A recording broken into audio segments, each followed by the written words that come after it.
துணை கண்ணு மயிலாளை கண்டவர் கைலாசமால வருகிறார் எங்களையா.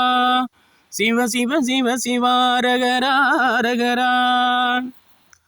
இந்த உலகில் மனிதன் கலியுகத்தில் இருந்து மீண்டு தர்மயுகம் மலர்வதற்காக எல்லோரும் மனிதர்கள்தான். எவரும் மனிதன் கடவுளாகவும் மாற முடியாது, இறைவனாகவும் மாற முடியாது. ஒவ்வொரு மனிதனுக்கு உதவுகிற நிலையை ஏற்படுத்தியதால் அவனை கடவுள் என்றும் இறைவன் என்றும் ஆண்டவன் என்றும் எத்தனையோ வித ஒருவனுக்கு உதவி செய்தால் எத்தனையோ வித நிலைகளை அவர்களுக்கு மனிதன் பெயர் வைத்து இந்த உலகில் அடிமைப்படுத்தி விட்டான். அப்படி இந்த மனிதன் ஒவ்வொரு பருவத்திற்கும் ஒவ்வொரு துணையுடன் வாழ்ந்து வாலிப பருவம் ஆனவுடன் அவனுடைய உண்ட உணவுகளெல்லாம் ஒவ்வொரு உறுப்பும் வளர்ச்சி அடைந்த பின்பு அந்த எலும்புகளெல்லாம் முதிர்ச்சி அடைந்தவுடன் ஊன் கழிவு என்று ஒரு கழிவு தோன்றும். அந்த கழிவானது மனிதனுடைய 9 ஓட்டைகள், அதாவது ஒவ்வொரு மனிதனுக்கும் ஒவ்வொரு 9 ஓட்டைகள் உண்டு. அத்தனை வழியாகவும் செலுத்தும். அதுபோக மீதமுள்ள கழிவு பிறப்பு உறுப்புகளின் மூலம் ஒருவர் உறவாடுவதால் ஏற்பட்டு வெளியேறும். அந்த நிலையை தான் அப்படி அதையும் முறையாக திருமணம் வாயிலாகவும் முறைப்படுத்தி வாழ்பவன் நல்ல மனிதனாக அறிவிக்கப்பட்டிருக்கிறான். அப்படி தனக்கென்று ஊன் கழிவு எவ்வாறு வெளியேற வேண்டுமோ அதில் எந்த சலனமும் இல்லாமல் தனக்கென்று ஒரு உறவு முறையை அமைத்து அதன்படி வாழ்ந்து எந்த ஒரு சலனமும் இல்லாமல் அவர்களுக்கு அடிமையாகாமல் கண்ணு மயிலாளை கண்டவர். அப்படி இந்த உலகில் அந்த கழிவு அது ஒரு கழிவு தானே தவிர அதில் எந்த ஒரு மாய சக்தியும் இல்லை, சந்தோஷமும் இல்லை, காதலும் இல்லை என்பதை அறிந்து இந்த உலக மக்கள் அனைவரும் தற்சார்பு நிலையை அடைய வேண்டும் என்பதை அறிந்த ஐயா அப்படிப்பட்ட ஒரு விதையை தர்மயுகம் மலர வைப்பதற்கு கண்ணு மயிலாளை கண்டவர், ஒரு நிலையை கண்டவர் கைலாசம் ஆள வருகிறார் என்று அறிவித்திருக்கிறார். சிங்கமுகம் தெரிந்தெடுத்து சேர்த்து படையிருக்க வருகிறார் எங்கள் ஐயா. சிவ சிவ சிவ சிவா அரகரா அரகரா. இந்த உலகில் உயிர் வாழ்வதற்கு இறையும் எவ்வளவு அவசியமோ அதேபோல் இந்த உலகில் சிங்கம் தனது இறைக்காக எப்பொழுதும் ஒவ்வொரு உயிரை தினசரி அடித்து கொண்டே இருக்காது. தனக்கு மிகுந்த பசி ஏற்பட்டவுடன் அதற்கு தேவையான ஒரு விலங்கை பிடித்து சாப்பிட்டு விட்டு நதி நீரை விழுந்து கொண்டிருக்கும் இடத்தில் குகைக்குள் போய் படுத்துக்கொள்ளும். அப்படி ஒரு ஆழ்ந்த குளிர்ச்சியான இடத்தில் படுத்தால் அதற்கு அடிக்கடி பசி எடுக்காது.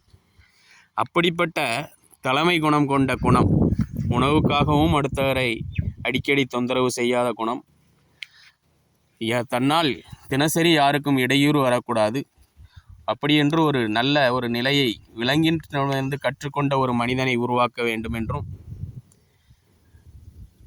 மற்றவர் தன்னை பார்த்தால் இவர் ஒரு ஆட்சியின் அறிவை பெற்றிருக்க வேண்டும் என்கிற நிலையை உருவாக்குவதற்குமாகத்தான் அந்த சிங்கமுகம் என்பதை அறிவுறுத்தியிருக்கிறார். செந்தாமரை முகத்தாலுடனே தெருக்கள் தோறும் சிங்காசனம் முடித்து வருகிறார் எங்கள் ஐயா. செந்தாமரை முகத்தாலுடனே என்றால் இந்த உலகில் தாமரை சேற்றில் விளையும் மலராக இருந்தாலும் அனைவருடைய கண்ணுக்கும் மிகவும் மலர்ச்சியாக தோன்றும். அப்படி தேங்கிய நீரில் தோன்றும் மலர்ந்த மலரானது எங்கிருந்து பார்த்தாலும் ஒரு நல்ல மலர்ச்சியை கொடுப்பதால் மனிதன் எவ்வளவோ கஷ்டப்பட்டு அனுபவப்பட்டு வாழ்ந்து ஒரு தலைவன் நிலையை அடைந்திருந்தாலும் அவன் தன் நிலையை தனது கஷ்டத்திற்காக வாழாமல் பிறருடைய மன சந்தோஷத்திற்காகவும் வாழ வேண்டும் என்பதற்காக அந்த உயிரினத்தை தேடி ஐயா வகுத்து வந்து கொண்டிருக்கிறார்.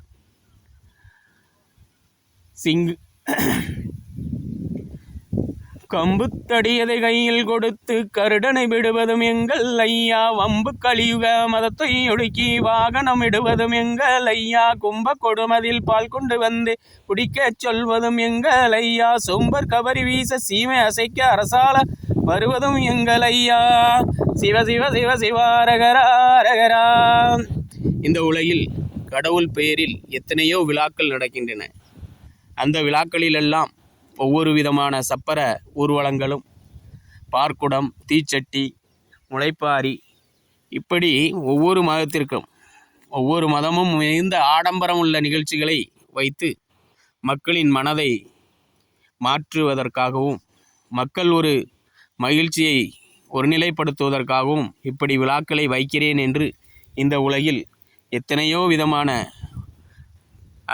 கடவுள் பெயரை சொல்லி அனைத்து விழாக்களையும் வைத்திருக்கிறார்கள்.